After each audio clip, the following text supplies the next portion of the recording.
Será que vale a pena investir nos BRICS que agora foram expandidos? Neste vídeo eu vou trazer para você em detalhes o que aconteceu com este grupo de países emergentes, Brasil, Rússia, Índia, China e África do Sul, que agora vão se expandir, vão aumentar as suas fronteiras. Será que é uma oportunidade? Será que não é uma oportunidade? Mas antes disso, se você se interessa por esse conteúdo, meu nome é Otávio Paranhos, eu sou analista de valores imobiliários e neste canal eu trago para você como estruturar uma carteira de aposentadoria global, investindo no Brasil e no exterior, especialmente em renda variável. Então já me segue no Instagram, é otavio.paranhos. Todos os dias eu respondo várias perguntas por lá e também pelo YouTube. Mas antes, já se cadastra no link da descrição, já que nos próximos dias eu vou fazer um evento muito completo que se chama O Mundo no Seu Bolso, que é a forma que você vai de fato entender como ter uma metodologia comprovada para você investir no exterior com tranquilidade, para investir na realidade de maneira global e não só no Brasil, para que você tenha uma aposentadoria muito tranquila para morar em qualquer lugar do mundo. Então basta você se inscrever no link da descrição. Vamos direto para o conteúdo deste vídeo. Do que eu vou falar aqui, né? O que são os BRICS? Qual é o peso de fato dos BRICS no mundo, né? O que está acontecendo? Como é que está ocorrendo essa expansão? Quais as particularidades regionais de cada um dos novos países que vão entrar? Quais são os pesos dos países emergentes no mundo em relação aos próprios BRICS? E depois, no final, alternativas práticas de investimento para você colocar o seu dinheiro, para você ter ele rentabilizando no mundo inteiro e não só em países mais conhecidos como Europa e Estados Unidos. Então vamos lá, o que são os BRICS? Os BRICS eram originalmente 4 países, certo? Todos países emergentes, que eram o Brasil, a Rússia, a Índia e a China. Por isso este acrônimo BRIC e depois veio um S, porque em 2011 entrou a África do Sul, South Africa, e portanto já houve uma expansão dos BRICS ali em 2011. Eles sempre fizeram uma certa contraposição, principalmente naquele período de 2006, que as commodities estavam aumentando, os países emergentes estavam se desenvolvendo muito, inclusive a China, sempre fizeram uma contraposição ao G7, que na prática, originalmente, né, eles eram os detentores da grande riqueza global, eles ocupavam a maior parte do PIB global, que historicamente são os países mais fortes, mais desenvolvidos no mundo, tanto em termos econômicos como em termos militares também. Então o Canadá, os Estados Unidos, a França, o Reino Unido, a Itália, a Alemanha e o Japão, certo? Agora, o que está acontecendo de fato de novidade, né? Agora, em 2024, nós teremos a inclusão de vários outros países que aparecem no gráfico como 13, portanto a Argentina aqui embaixo, 14 que é o Egito, 18 que é a Etiópia, depois aqui na Península Arábica nós temos o 16 e o 17 que são os Emirados Árabes Unidos e a Arábia Saudita e também o Irã, né, que de fato é uma novidade porque é um país que não é muito ligado a outros países, está em pouquíssimos blocos econômicos, né, só tem ali uma detenção de um poder regional maior pelo fato de ter bastante petróleo também, mas você vê claramente que nós temos uma tendência a países menos democráticos, com a inclusão de vários países que são ditaduras, né, como a Arábia Saudita, os Emirados Árabes, o Irã, aqui que a gente observa esta entrada no bloco. Em termos de peso, o que a gente vê? Os BRICS, como eles estão hoje agora expandidos, ocupam 36% do espaço, né, do território global. Isso é muita coisa, tá? Paralelamente ao G7, que tem somente 16% do território. A população, de fato, é quase metade da população global estará dentro dos BRICS, 45%, versus 10% dos países desenvolvidos do G7. Quando a gente observa o PIB por paridade de poder de compra, ou seja, descontando o efeito do câmbio, que obviamente moedas como o dólar, por exemplo, podem ser mais valiosas em relação a outras moedas e, portanto, podem parecer maior. Se a gente considerar por paridade de poder de compra, ou seja, produtos e serviços de fato desenvolvidos, a gente vai ter que agora, né, os BRICS expandidos vão ter uma produção, né, interna maior do que os países do G7. Avançando em termos de capacidade de fato econômica, né, a gente vê que depósitos de óleo, de petróleo, na realidade, de fato é praticamente metade do mundo, aumentou muito, principalmente com a Arábia Saudita, com os Emirados Árabes e com o Irã. A parte de exportações ficou praticamente igual com o G7. Produção industrial também está bem grande, porque a China já era naturalmente ali um peso bem pesado, né? E depois aqui reservas de ouro ainda, pelo fato de serem países ainda menos desenvolvidos, acumularam menos reservas de ouro e hoje a gente ainda tem o G7 com metade das reservas globais. Mas quando nós falamos de produção de fato de minério, de commodities, a gente vê que em alumínio é praticamente 80% do mundo, paládio é praticamente 78% e ouro a produção é de 30%.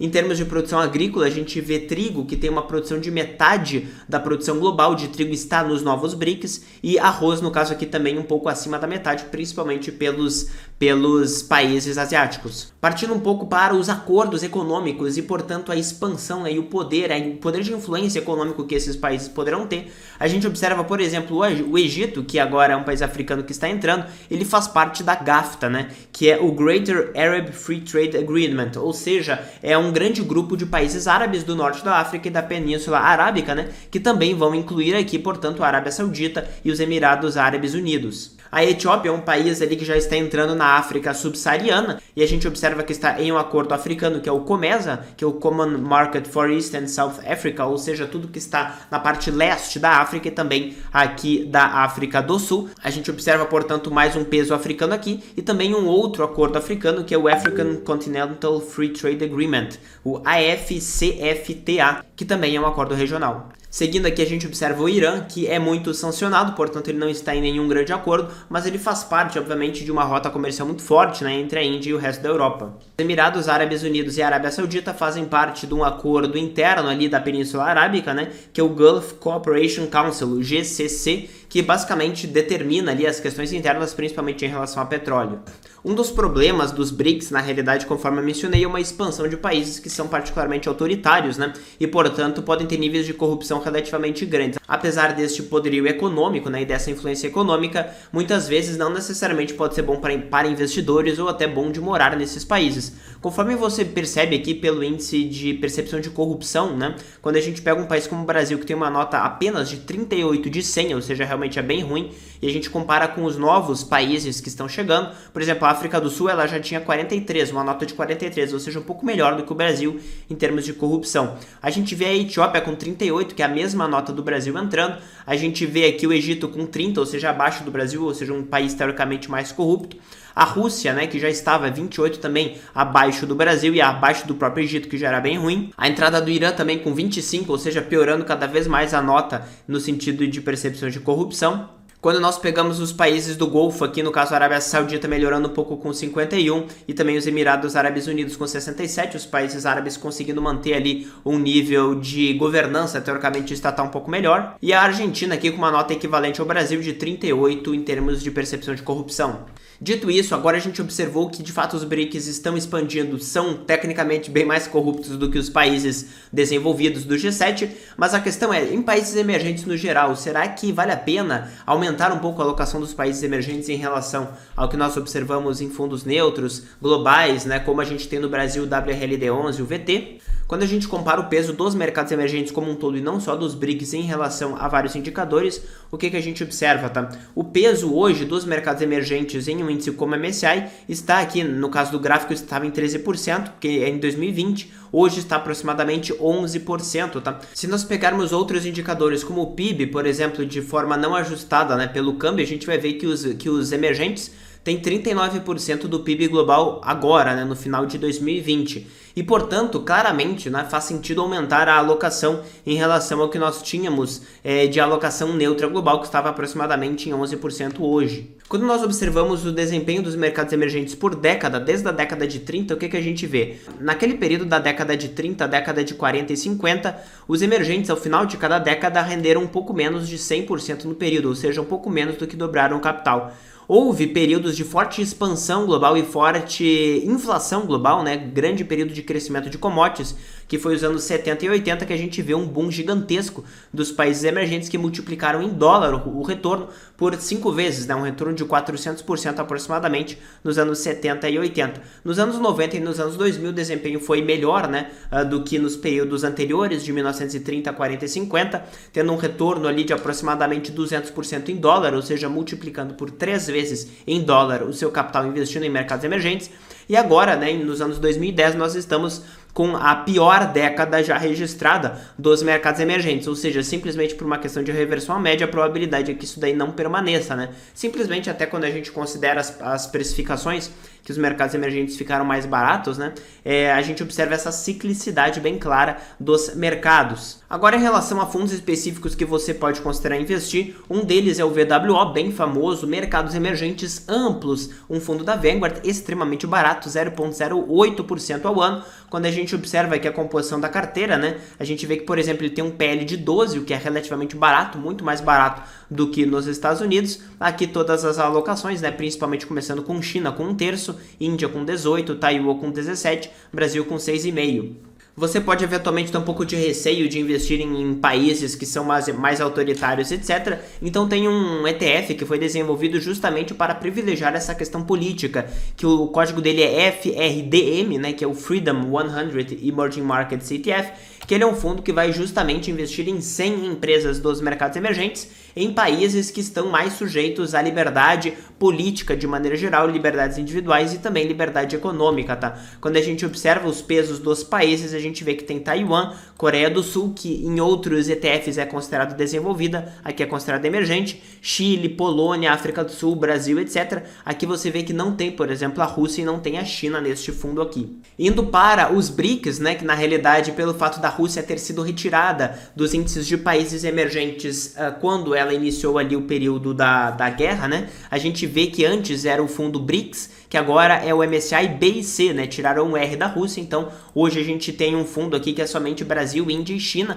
tem uma taxa bem alta de 0,69, ele é um ETF mais temático, tá? E aqui quando a gente observa as ações, são exatamente essas ações chinesas, essas ações indianas e as ações brasileiras, tá? Quando a gente observa por geografia, o Brasil tem 11%, China tem 60% e a Índia tem 30% da alocação. Também na Europa a gente encontra o fundo BRIC, né, BRIC, mas que também não tem a Rússia, né, então é o BIC apenas. Ele é um fundo de distribuição, não tem a opção de ser de acumulação, então se você receber no Brasil, teoricamente você é tributado, certo, por esse tipo de fundo aqui.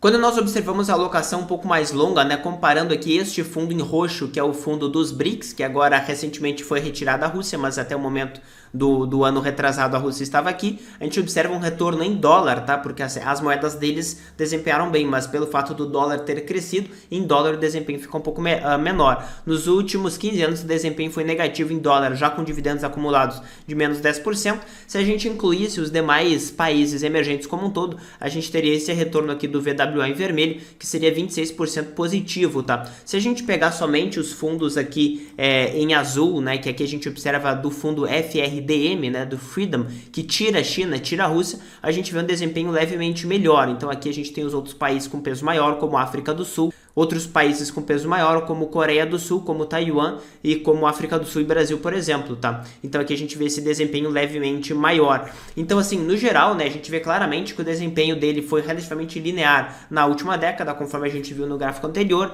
mas claramente faz sentido, né, ter uma alocação em mercados emergentes além daquela que existe nos mercados neutros globais, que ficam em 11%, principalmente até por uma questão cambial. Se você mora no Brasil e você tem uma alocação maior em mercados emergentes, a sua carteira em reais, né, ou na moeda que você estiver emergente, ela vai ficar mais linear, embora mais cíclica em dólar, tá? Justamente porque períodos em que existe expansão dos mercados emergentes, o dólar ele tende a cair, tá? Ele tende a cair e, portanto, você acaba compensando, né, esta queda ou esta manutenção do desempenho do ativo em dólar com a sua moeda que estará mais valorizada. Então, fazendo um resumo, os BRICS, no meu ponto de vista, tendem, obviamente, a, em termos econômicos, ficarem mais relevantes. Faz sentido, sim, aumentar a alocação em países emergentes. Particularmente, eu não investiria em um fundo exclusivo de BRICS, até porque você observa que, geralmente, aqui foi o caso, a diversificação em outros países emergentes valeu mais a pena, fazendo sentido diversificar e principalmente em outras moedas e outros ciclos econômicos. Se você gostou desse conteúdo, você vai gostar muito mais do evento que vai acontecer nos próximos dias, O Mundo no Seu Bolso, para você de fato aprender a investir com tranquilidade e muita segurança no exterior, montando uma carteira global de aposentadoria. Então, se você se interessa por isso, se cadastra aqui no link, é gratuito e vai ser online para você. Então, se você gostou desse conteúdo, já pode dar um like, se inscreve no canal e ativa as notificações para você não perder nada que eu coloco aqui. Valeu!